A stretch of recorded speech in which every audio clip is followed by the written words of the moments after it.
Magandang oras mga kababayan, mga ka-Golden Boy. Medyo matapang-tapang na ngayon si PBBM sa kanyang SUNA.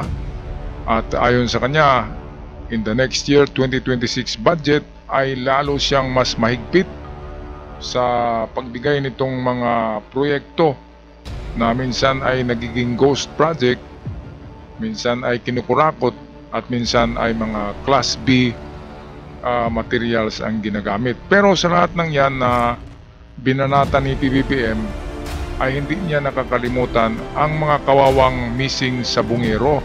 Kaya ito ang video courtesy ng GMA Integrated News through RTBM Malacanang, atin panoorin. For the 2026 national budget, I will return any proposed general appropriations bill that is not fully aligned with the national expenditure program. I am willing to do this even if we end up with a reenacted budget.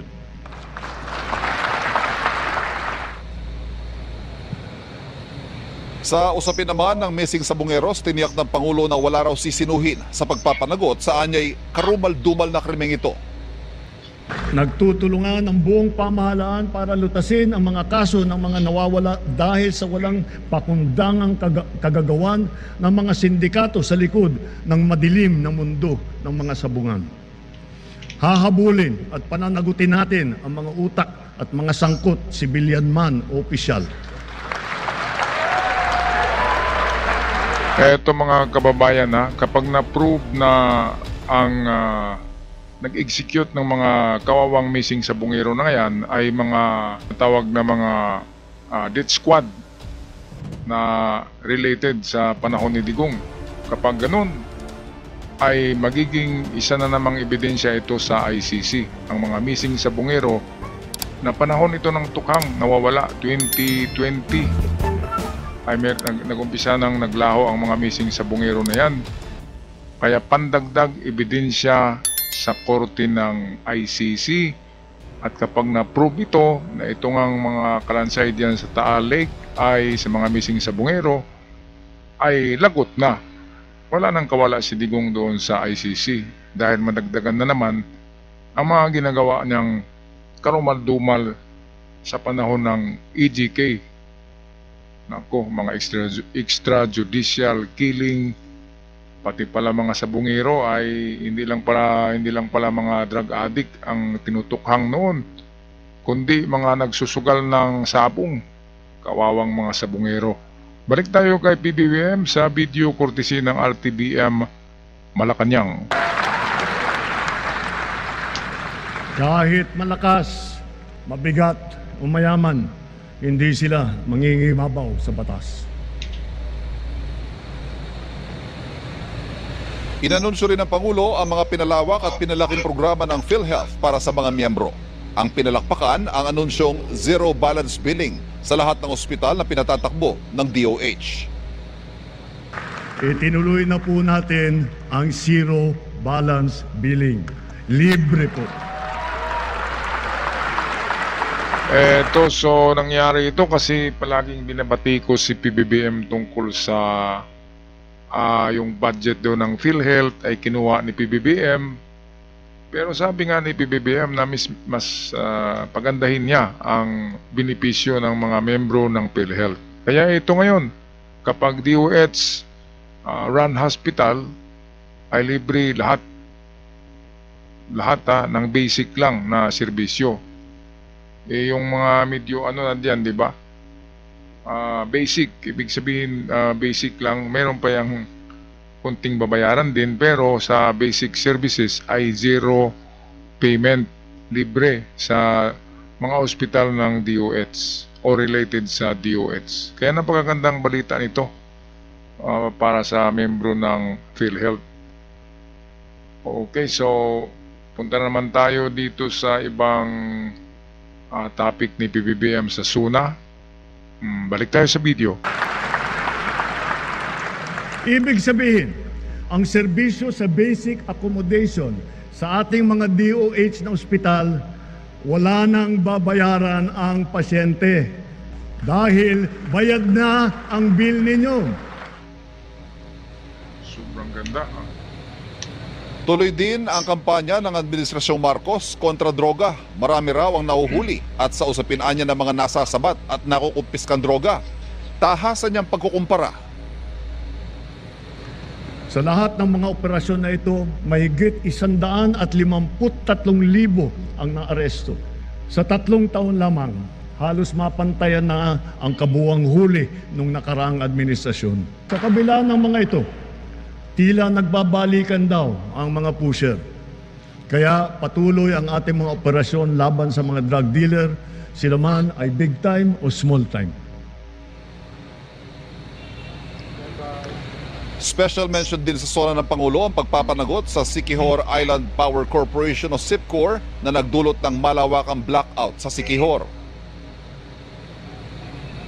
Mga expired na permit, mga sirang generator na mabagal na aksyon at kawalan ng maayos na sistema ng pagbili ng krudo at ng mga piyesa. Iimbestigahan ang naging kapabayaan nito at ang iba pang mga katulad na kaso sa buong bansa. Dapat nilang ayusin ang pamamahala ng mga kumpanya ng kuryente at ipag-utos ang pag-refund kung kailangan. Hindi rin pinalampas ng Pangulo ang palpak na serbisyo ng ilang water utilities na nakaapekto sa 6 na milyong customer nito. Titiyakin ng luwa na mailalagay na sa ayos ang serbisyo ng tubig ng milyong-milyong nating mga kababayan at gawin mas abot kaya naman ang presyo.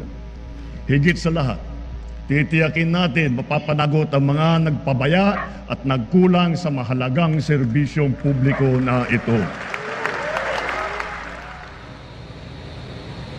Ito, so napansin nyo mga kababayan ha, ito yung mga reconing na ang ginawa ni PBBM, reconing.